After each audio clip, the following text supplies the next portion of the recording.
2 சப்பாத்தி சாப்பிட்டா எனக்கு போறோம், எனக்கு அந்த பயில் கொடுக்குதுன்னா உங்களுக்கு சுகர் ஏறாது.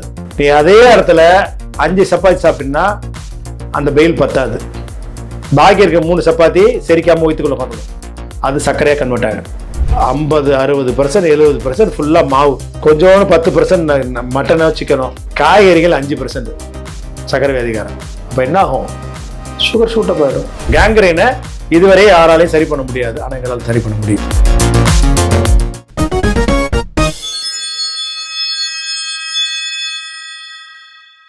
அதாவதுங்க, நல்லா புரிஞ்சுங்க, சர்க்கரை வியாதி என்பது எல்லாருக்கும் புரிஞ்சது என்னன்னா, பேங்க்ரியாஸ் செயல்பாடு இல்லை. ஏன்டா பேங்க்ரியாஸ் செயல்பாடு இல்லைங்கிறத யாருமே கண்டுபிடிக்கல. நாங்கள் பேங்க்ரியாஸே பார்க்கறது இல்லைங்க. பேங்க்ரியாஸ் நல்லா தான் இருக்கு. நம்மளுடைய கேல் பிளாடர்னு சொல்லுவாங்க, சரிங்களா? பித்தப்பை தான் பிரச்சனை. நீ சாப்பிடக்கூடிய உணவுக்கு உன் உடம்பு பித்தத்தை ஒழுங்காக கொடுத்தால் சர்க்கரை வியாதி நார்மல் ஆகிவிடும். இப்போ யாரை சரி பண்ணணும்? உன்னை செரிமானத்தை செரிக்க வைக்கிறது யாரு? பித்தப்பை தான். அது கரெக்டாக பையில ரிலீஸ் பண்ணாதனால வந்த வினதான் சர்க்கரை வியாதி. இதை ஒழுங்கா, இது பையில ஒழுங்கா கொடுத்துச்சுன்னா சர்க்கரை வியாதி வராது. பேங்க்ரியாஸ் அளவே இன்சுலின் கொடுக்கும். அப்போ என்ன காரணம்? அப்போ உன் உடம்புல இருந்து பெயில் சரியா வரலன்னா சர்க்கரை வியாதின்னு புரிஞ்சுக்கணும் முதல்ல. அப்போ எவ்வளோ பெயில் வருதோ அதுக்கு தகுந்த மாதிரி உணவை மாற்றிக்கணும். 2 சப்பாத்தி சாப்பிட்டா எனக்கு போகிறோம், எனக்கு அந்த பயில் கொடுக்குதுன்னா உங்களுக்கு சுகர் ஏறாது. நீ அதே இடத்துல 5 சப்பாத்தி சாப்பிட்டீங்கன்னா அந்த பயில் பத்தாது. பாக்கி இருக்க 3 சப்பாத்தி செரிக்காம வயிற்றுக்குள்ள உட்காந்துக்கும், அது சர்க்கரையாக கன்வெர்ட் ஆகிடும். இப்போ சர்க்கரை வியாதிகாரன் என்ன செய்வான்? பசியோட போவான். அவா அவா அவா அவா எப்படியே அள்ளி கொட்டிக்குவான் வேக வேகமா பசியில். மென்று பாதி மெல்லா பாதி, அவா அவாடா அவாடா சர்க்கரை ஏறிடுச்சு.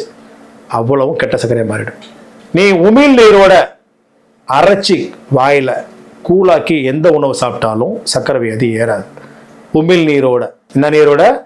உமிழ் நீரோட நீ சாப்பிடக்கூடிய 2 சப்பாத்தியை 15 நிமிஷம் பொறுமையாக சாப்பிட்டீங்கன்னா பிரச்சனை இருக்காது. நீ இது 15 செகண்ட்ல சாப்பிட்றதுனால தான் பிரச்சனையே. அந்த பையில் என்ன செய்யணும்னா, நீ 3 சப்பாத்தியை நீ 15 செகண்ட்ல சாப்பிட்டீங்கன்னா சுகர் ஏறி போயிடும். அதே 15 நிமிஷம் சாப்பிட்டீங்கன்னா சுகர் ஏறாது. என்ன காரணம்னா, இதுக்கு தகுந்த மாதிரி பைல் ரிலீஸ் ஆகும். நீ மெல்ல மெல்ல மெல்ல மெல்ல கொஞ்சம் கொஞ்சமா, அது ஸ்லோவாக தானே வேலை செய்யுது. அதுக்கு தகுந்த மாதிரி பைல் கரெக்டாக வேலை செய்யும், கரெக்டாக டைஜஸ்ட் ஆகும், கரெக்டாக உடம்புக்கு சேர்ந்துடும். நீ வேக வேகமாக சாப்பிட்ற என்ன ஆகும்னா, உடம்புல போய் உணவு வந்து சர்க்கரையாக கன்வெர்ட் ஆகாது, நல்ல சர்க்கரை கன்வெர்ட் ஆகாது. அடுத்தது பார்த்தீங்கன்னா, வெறும் சப்பாத்தி சாப்பிட்றதுக்கு பதில் காய்கறிகளோட கீரையோ பொரியலோ எது வேணாலும் சேர்த்து சாப்பிடும் போது ஃபைபர் கிடைச்சிடும். ஃபைபருக்கு தான் பாடிக்கு தேவையான முக்கியமான ஒரு உணவுப் பொருள். சர்க்கரை வியாதிகளுக்கு ஃபைபரே இருக்காது. அதனால தான் மலச்சிக்கல் வரும் உங்களுக்கு நிறைய பேருக்கு. ஃபைபர் நிறைய எடுத்துக்கணும். புரோட்டீன், புரதச்சத்து உள்ளது உணவுகள் நிறைய எடுத்துக்கணும். அந்த மாவு சத்து உள்ளவங்கள் கார்போஹைட்ரேட்ஸை 20% மேலே சாப்பிடக்கூடாது. பாக்கி 80%ல் 50% ஃபைபர், 30% புரோட்டீன், 20% என்ன செய்யணும்? காப்ஸ் சாப்பிட்டீங்கன்னா சர்க்கரை வியாதிக்கு மருந்தே எல்லாம் கூட வாழ முடியும். யதார்த்த உண்மை. நம்ம என்ன செய்கிறோம்? 50-60% 70% ஃபுல்லாக மாவு, கொஞ்சோன்னு 10% மட்டனோ சிக்கனோ, காய்கறிகள் 5% சர்க்கரை வியாதிகாரம். அப்போ என்ன ஆகும்? சுகர் ஷூட்டப் ஆகிடும். நீ மருந்து சாப்பிட்றது நிறுத்த வேண்டாம், உணவு ஸ்டைலை மாற்று. காய்கறிகள் நிறைய சாப்பிடு எடுத்த உடனே. அப்புறம் நான்வெஜ் இருந்தால் நான்வெஜ் சாப்பிடு. அப்புறம் கொஞ்சமாக ரைஸ் சாப்பிடு. அப்போ ரைஸோட கொள்ளளவு நிறைய இருக்காது. நம்மளால செய்வா முதல்ல சாதத்தை ஃபுல்லாக கட்டிடுவோம். அந்த ஃபைபரோட வேலையும் பத்தாது, புரோட்டீனோட எதுவும் உடம்புல சேராது. நம்ம சர்க்கரை வியாதியே வந்துருச்சுன்னு முடிவு பண்ணிட்டோம்னா நம்ம உணவு முறையை முதல்ல மாற்றணும். எடுத்துக்கொள்ளே மருத்துவத்துக்கு போயிடக்கூடாது. நல்ல விதமான தூக்கம் அவசியம். ஒழுங்காக தூக்கி இருக்க மாட்டான், அப்போ தாறுமாறாக உடம்பு வேலை செய்யும். விட்டமின் டி செக் பண்ணியிருக்க மாட்டாங்க, அப்போது சுகர் ஷூட்டப் ஆகும். சுகர் உங்களுக்கு டயக்னோஸ் ஆச்சுன்னா முதல்ல விட்டமின் டி இருக்கான்னு முதல்ல பாருங்க. இன்னொரு அற்புதமான விஷயம் என்னன்னா, விட்டமின் டி வந்து இந்த வெயில் காலங்களில் நல்லா எடுத்துக்க முடியும். நான் அதை பற்றி ஒரு தனியாக ஒரு வீடியோ சொல்கிறேன் உங்களுக்கு. விட்டமின் டி வந்து ரொம்ப அவசியமானது. சில பேஷண்ட் பார்த்தீங்கன்னா சுகர் ஜாஸ்தியாக இருக்குது, கொலஸ்ட்ரால் நிறையா இருக்குது, ப்ரீ டயபெட்டிக்காக இருக்கும், வந்திருக்காங்க. உங்களுக்கு முதல்ல விட்டமின் டி எடுக்க சொல்லுவோம். 3 மாதம் வெயில் அடிக்க சொல்லுவோம். சில மெடிசின்ஸ் கொடுப்பாங்க, வாங்கி சாப்பிட சொல்லுவோம். ஆட்டோமேட்டிக்காக சுகர் நார்மல் ஆகிடும். டி தான் மெயின். உடம்புல விட்டமின் டி இல்லைன்னா நீங்கள் 0 ஆகிடுவீங்க. வெள்ளைக்காரெல்லாம் பாருங்க, விட்டமின் டிக்கு அலையிறான். நமக்கு எல்லாம் இருக்கு, கண்டுக்கிறதே இல்லை. வெயிலை பற்றி கண்டுக்கிறதே இல்லை, விட்டமின் டியை பற்றி கண்டுக்கிறதே இல்லை. எவனுக்குமே அவேர்னஸ் இல்லை. அடுத்த டாபிக் வந்து விட்டமின் டி பற்றி பேசுவோம். அதை எப்படி கெயின் பண்ண முடியுங்கிறது சொல்லித்தரேன். அதனால் சர்க்கரை வியாதி வந்து ஒரு பெரிய விஷயமே இல்லை. சித்த ஆயுர்வேதால நிறைய மருந்துகள் இருக்கு. அதை வச்சு கண்ட்ரோல் பண்ண முடியும். சரிங்களா? உணவு முறையை மாற்றிட்டு செய்தாலே என்கிட்ட 12.5 வரையும் வந்தவங்களாம் இருக்காங்க. HbA1c 3 மாதம் ஆவரேஜ் இப்போ 6.5 வந்திருக்கிறாங்க. உணவு முறையை மாற்றி லைஃப் ஸ்டைலை மாற்றும் போது இது லைஃப் ஸ்டைல் டிசார்டரை தவிர இது ஒரு குறைபாடு தானே தவிர மற்றபடி வேறு எதுவும் பிரச்சனை இல்லை. சக்கரை வியாதியை ஈஸியாக சந்தோஷமாக வாழ முடியும். சார் அதே மாதிரி இந்த டயபெட்டிக் ப்ராப்ளம் இருக்கிறவங்க இந்த கால் புண்ணு வருது இல்லைங்களா? ஸோ புண்ணு எங்கே வந்தாலும் அது சீக்கிரமாக ஆடுறதே கிடையாது. ஸோ அதுக்கு எந்த மாதிரியான ட்ரீட்மெண்ட் நீங்கள் கொடுத்துருக்கீங்க? ட்ரீட்மெண்ட் நிறையா இருக்குது தம்பி. வராமல் பாதுகாப்புறதுக்கு என்ன பண்ணணும் அதை சொல்லுங்கள். சக்கரை வியாதி வந்துட்டாலே அதுக்குண்டான எக்ஸசைஸ். ரத்த ஓட்டம் காலை தான் பாதிக்கும். எதனால ரத்த ஓட்டத்துக்கு ஏன் பாதிக்குது? சக்கரை வியாதியால் அல்ல, சக்கரை வியாதிக்கு சாப்பிடக்கூடிய மருந்துகளால் ரத்த ஓட்டம் மசில் வீக்னஸ் வரும். அதாவது சக்கரை வியாதி வந்துச்சுன்னா ஆல்ரெடி சொல்றேன், விட்டமின் டி ரொம்ப ரொம்ப முக்கியம், B12 முக்கியம். என்ன முக்கியம்? B12. சக்கரை வியாதிக்கு சாப்பிடக்கூடிய மாத்திரைகளால B12 லாஸ் ஆகும்னு நான் சொல்லலை, கூகுள்லயே போட்டிருக்காங்க. சரிங்களா? அப்ப B12 நீங்க கரெக்டா வச்சுக்கிட்டீங்கன்னா, சக்கரை வியாதி அளவை கரெக்டா வச்சுக்கிட்டீங்கன்னா, உணவு முறையை கரெக்டா வச்சுக்கிட்டீங்கன்னா காலில் மறுப்பே வராது, மறுத்தே போகாது. நம்ம தான் பார்த்துக்கோமே, 2 பிரியாணி சாப்பிட்ற இன்னைக்கு காலைல பிரியாணி, மதியானம் ஒரு பிரியாணி எக்ஸ்ட்ரா ஒரு மாத்திரை போட்டுக்கோன்னா அது நடக்கும். 3 வேளை பிரியாணி தானே நடக்கும். ஃபைபர் நிறைய சாப்பிடு, 3 வேளை ஃபைபர் ஃபுல்லா சாப்பிடு, காப்ஸை கட் பண்ண. சரி பிரியாணி தான் சாப்பிடணும் ஆசையா இருந்தா கறியை நிறைய தின்னு, சோத்தை குறைச்சிக்கோ. மட்டனால சிக்கனால சுகர் ஏறாது. நீ சாப்பிடக்கூடிய பிரியாணி ரைஸால தான் சுகர் ஏறும். அதாவது லோ கிளைசமிக் ஃபுட். மட்டனும் சிக்கனும் low glycemic, rice high glycemic. நீ கூகுள் அடிச்சு பாருங்க எதெல்லாம் ஹை கிளைசமிக் எதெல்லாம் லோ கிளைசமிக். லோ கிளைசமிக் ஃபுட்டை சாப்பிட்டா சுகர் ஏறவே ஏறாதுங்க. ஹை கிளைசமிக் சாப்பிட்டா சுகர் ஏறும். சர்க்கரையிலையும் 2 ஸ்பூன் சாப்பிட்டா சர்க்கரை ஏறுது. அதோட கிளைசமிக் பாயிண்ட் பார்த்தீங்கன்னா 65-70 இருக்கும். ரைஸோட பார்த்தீங்கன்னா அதுதான் இருக்கும். 2 ஸ்பூன் சர்க்கரை சாப்பிட்டா சுகர் சர்றன்னு ஏறுது, இவ்வளவு சோறுனா ஏறாதா? புரிஞ்சுக்கிட்டீங்களா? 2 ஸ்பூன் சர்க்கரை ஏற சுகர் ரைஸுக்கும் ஏறும். அப்போ நம்ம என்ன செய்யணும்? லோ கிளைசமிக் ரைஸா பார்த்து சாப்பிடணும். கைக்குத்தல் அரிசி, கார அரிசி, கருப்பு அரிசி, காட்டுக்கவுனி அரிசி இதெல்லாம் சுகர் ஏறாது. பாரம்பரிய அரிசியில் பாரம்பரிய அரிசியில ஏறாது, ஏறாம இருக்கும். இது சுத்தமா ஏறாம ஏறும். ஃபைபர் இருக்கா தப்பிச்சுக்கலாம்.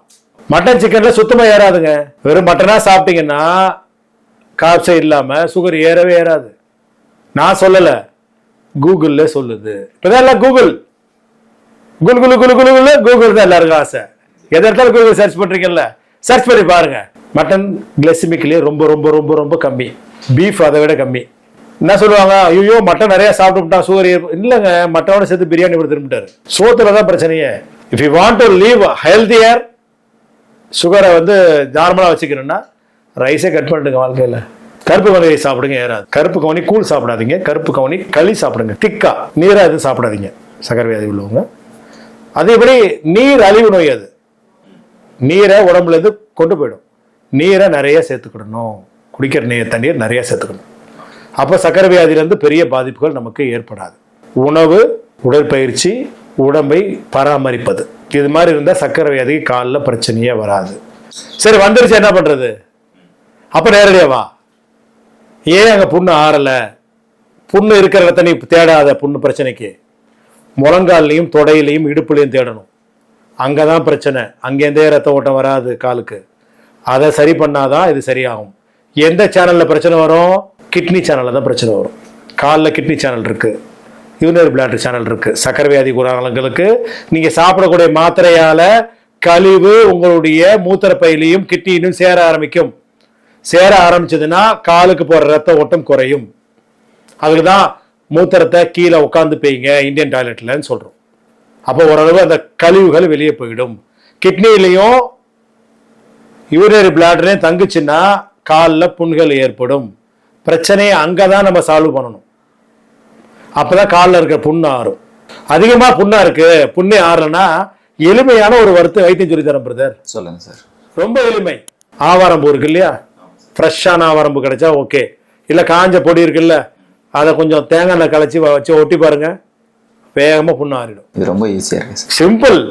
சொல்லிக் கொடுக்க மாட்டாங்க யாரும். புரிஞ்சுக்கிட்டீங்களா? புரிஞ்சுட்டேன் சார். அந்த ஆவாரம்பூக்கு அவ்வளோ மகிமை. ஃபர்ஸ்ட் போட்ட உடனே புண்ணு ஆறிடாது. உள்ள கழிவு சீலு கீழே எல்லாம் வரும். அதுக்கு என்ன நினைச்சோம், ஐயோ இதை போட்டேன் இன்ஃபெக்ஷன் ஆகி போச்சு, அவ்வளோதான் என் காலை வெட்ட போறாங்க. தப்பு. போட போட உள்ள கழிவெல்லாம் வெளில புண்ணு ஆட்டோமேட்டிக்காக ஆறிடும். இல்லை உனக்கு பயமா இருக்கா, அலோபதி மெடிசன் எடுத்துக்க, புண்ணு ஆடுறதுக்கு ஆன்டிபயோட்டிக் எடுத்துக்க, இதோட இது சேர்த்து போட்டு பாரு, ரெண்டுத்தையும் சேர்த்து செய், வேலை செய்யும். இல்லை என்கிட்ட வா, அந்த அடப்பை எடுத்து விட்றேன், ஆட்டோமேட்டிக்காக வேலை செய்ய ஆரம்பிச்சு. ஒருத்தர் வந்தார் போன மாதம், காலையை வெட்ட சொல்லிட்டாங்க, அழுகி போச்சு. நான் சில மருந்துகள் கொடுத்தோம், சில வைத்தியம் பண்ணோம். 1 மாதம் வரையும் அவருக்கு புண்ணு ஆறலை. லிட்டரு கணக்கில் வந்துச்சு சீல். நடக்கும் போதெல்லாம் ஊற்றும், நம்பிக்கை கொடுத்தோம், சுத்தமாக புண்ணாரி கம்ப்ளீட்டாக வந்துச்சு. காலுக்கு தப்பிச்சுக்கிச்சு. பொறுமை காத்தல் அவசியம். இல்லை எனக்கு அலோபதி தான் வேணும்னா அலோபதி ஆன்டிபயோட்டிக் எடுத்துக்கங்க, நாங்கள் கொடுக்குற சைடில் கொடுக்குற ட்ரீட்மெண்ட் சேர்த்து எடுத்துக்கங்க. அலோபதி சயின்ஸில் உள்ள கேங்க்ரைன்னு சொல்லுவாங்க. கேங்க்ரைனை எடுக்கிறதுக்கு மருத்துவம் இல்லை. எங்களால் கேங்க்ரைனை எடுக்க முடியும், சேலஞ்ச் பண்ணி தரேன். உங்களுக்கு கேங்க்ரைன் எந்த இடத்துல இருக்குங்கிறத நீங்கள் ஸ்கேன் பண்ணி பாருங்க. நான் ஸ்கேன் பண்ணாமே சொல்கிறேன் எங்கே இருக்குன்னு. ஸ்கேன் பண்ணி சொல்லுவாங்க, டோப்பில் ஸ்கேன் பண்ணுவாங்க, சார் இங்கெல்லாம் அடப்பு இருக்குன்னு. அந்த அடப்பை உங்கள் உடம்புல சில கைகள்லேயே அது காமிக்கலாம். அங்கே ட்ரீட்மெண்ட் கொடுத்து அங்கே ஓப்பன் ஆகிடும். எதுக்கு காலை வெட்டிக்கிறீங்க, ஏன் விரலை வெட்டுறீங்க? அவசியம் இல்லை, நம்மள்ட்ட மருத்துவம் இருக்குங்க. Okay sir, super. அதனால் நிச்சயமாக இதை உங்கள் ஸ்டைல்லையோ எங்கள் ஸ்டைல்லையும் அழகாக குணப்படுத்த முடியும்ங்கிறத புரிதல் வேணும். கேங்க்ரைனை இதுவரை யாராலையும் சரி பண்ண முடியாது, ஆனால் எங்களால் சரி பண்ண முடியும். சக்கரை வியாதிக்கு மெயின் ரீசனே கேங்க்ரைன். கேங்க்ரைன் என்ன தெரியுமா உங்களுக்கு? அங்கே ரத்த ஓட்டம் போகாமல் அந்த மசில் இருக்குல்ல, அந்த சதையும் நரம்பும் இறுகிடும், கல் மாதிரி இறுகிடும், கல் மாதிரி ஆகிடும். ரத்த ஓட்டம் போச்சுன்னா அது மாறிடும், அது உடச்சி விட்டுலாம். நீங்கள் சர்ஜரி பண்ண கூட கண்டுபிடிக்க முடியாது அதை.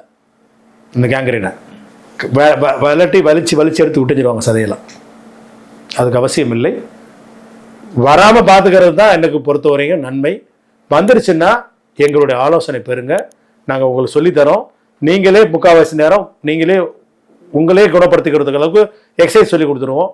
சில அக்குபஞ்சர் பாயிண்ட் சொல்லி தரோம், அதையும் பண்ணிக்கிங்க, உங்கள் காலை காப்பாற்றிக்கிங்க.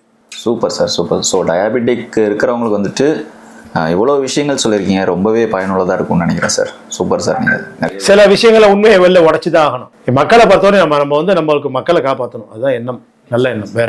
வேற ஃபினான்ஷியலாவோ இல்லை கமர்ஷியலாவோ சம்பாதிக்கணுங்கிற எண்ணம்லாம் இல்லை. ஏன்னா அது அவஸ்தைப்பட்டா எவ்வளோ அவஸ்தை இருக்குன்னு எங்களுக்கு தெரியும். எத்தனை பேரை பார்க்குறோம், தற்கொலை செத்து போயெல்லாம் கூட நினைப்பாங்க கேங்க்ரைன் புண்ணு வந்துச்சுன்னா, அவ்வளோ கொடுமையாக இருக்கும். அதனால வராமல் பார்த்துக்கிறதுக்கு தான் நமக்கு ரொம்ப அவசியம். வந்துட்டா என்னுடைய ஆலோசனை பெறுங்க, எங்கள் டீம் டாக்டர்ஸுக்கு அது உங்களுக்கு சப்போர்ட் பண்ணுவாங்க, நிச்சயமாக உங்களை சரி பண்ணித்தரோம். Okay, thank you very much. நன்றி, வணக்கம். நன்றி சார், நன்றி.